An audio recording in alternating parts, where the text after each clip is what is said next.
So to go back to it, they said sex trafficking will decrease, when in fact sex trafficking will increase no matter whether we legalize it or not. Actually, as the demand for sex goes up, sex trafficking will go up.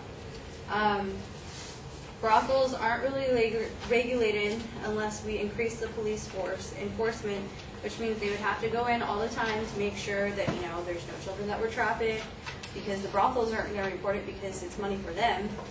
We're also going to have health inspections in the brothels to ensure that these women are actually getting the health and care that they need.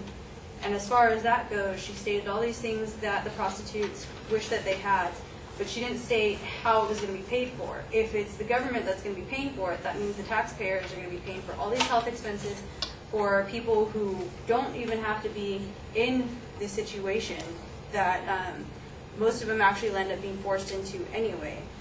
When it's not legalized, taxpayers aren't at risk for having to pay for their health care benefits.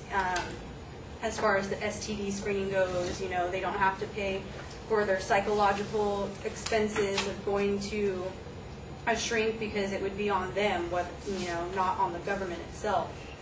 As far as the SCT testing goes, again, you know, they say you would have to require the prostitutes and the Johns to be tested, but who's to say that the Johns actually got tested? There would be a lot of paperwork involved, and a lot of the Johns who actually use prostitution right now actually don't want their privacy to disappear either. If you're a John and you go to a prostitute on the street, you know, no one knows that you're using them unless you're actually caught.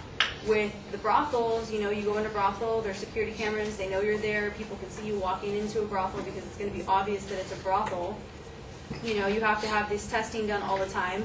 Johns aren't going to want to be tested every 2 weeks or every time they go in to, you know, buy a prostitute. And even with that, you know, even if they go in to get tested, the HIV test, even though it comes back 2 days, you know, you could be tested positive for 3 months or so. So yeah, your test comes back negative, but you're infected, and you know, the prostitute doesn't find out until 3 months later.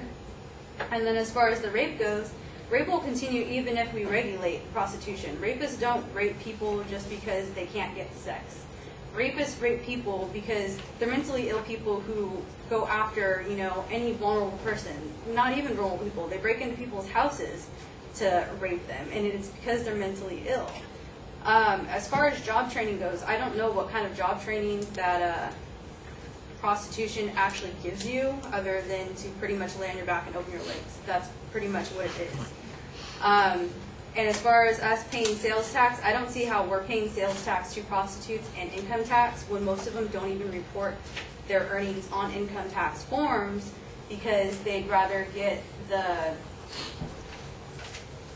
money straight up rather than having to pay taxes on it.